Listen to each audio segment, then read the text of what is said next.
சின்ன Salem railway station புது பொலிவுடன் மிகவும் பிரமாண்டமான சென்ட்ரல் கவர்மெண்ட்டு எவ்வளோ பணத்தை செலவு பண்ணிருக்காங்க, சிறப்பாக இருக்குது.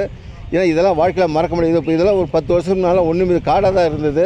இப்போ 10 வருஷத்துக்குள்ளே பல வித்தியாசங்கள் விஞ்ஞான முறையில் நல்லா அருமையாக செஞ்சுருக்காங்க. இதெல்லாம் நான் இதை மறக்கவே முடியாது. வர மக்கள்லாம் பார்த்தீங்கன்னா அடியே அப்போ சின்ன சேலமாடாது, இது குறத்திமங்கன் பண்ண எடுத்த ஊராது, இது குறத்திமங்கன் எடுத்த பண்ணுற ஊராதுன்னு சொல்கிறாங்க.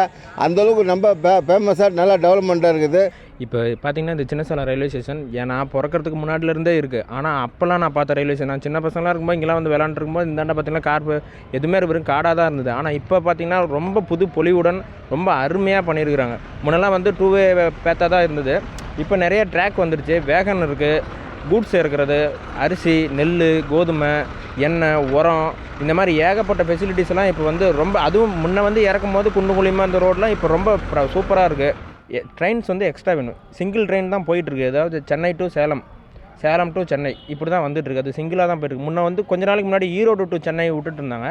அந்த ட்ரெயின் வந்து ஸ்டாப் ஆகிடுச்சு. ஆனால் இப்போ அந்த ட்ரெயினை திருப்பி கொண்டு வந்தால் இன்னும் நல்லாயிருக்கும். இந்த சின்ன சேலம் ரயில்வே நிலையம் 2006 நின்று 2006 விருத்தாச்சலம் டு சேலம் திரும்பி மீட்டர் கேஜிலேருந்து பிராட்வே வந்தது.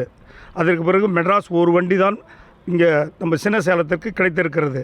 அதற்கு பிறகு பெங்களூர் வண்டி ஒன்று கிடைத்திருக்கிறது. அதற்கு பிறகு எந்த வண்டியும் நம்ம சின்ன சேலம் நகர மக்களுக்கு கிடைக்கவில்லை. மேலும் மேலும் இந்த சின்ன சேலம் ரயில்வே நிலையத்தில் இருந்து சேலம், விழுப்புரம், சென்னைக்கு செல்ல எல்லா வசதியும் இந்த ரயில் போக்குவரத்தை செய்யுமாறு அன்புடன் கேட்டுக்கொள்கிறேன். இது எங்கள் ஊர் ஜங்ஷனு. இன்றைக்கி இதுக்கு முன்னாடி எங்கள் ஊர் வந்து 30 வருஷத்துக்கு முன்னாடி ஒரு ரயில் தான் ஒன்று போயிட்டு இருந்தது. இன்றைக்கி எல்லா ஊருக்கு கேரளாவிலேருந்து பெங்களூர் வரலையும் சென்னை வரலையும் வண்டி போகிற அளவுக்கு இப்போ எங்கள் ஊரில் அவ்வளோ வசதி செஞ்சுருக்காங்க. வயசானவங்களுக்கு லிஃப்ட் முறையில் எல்லாம் நவீன முறையில் சிறப்பாக செஞ்சுருக்காங்க.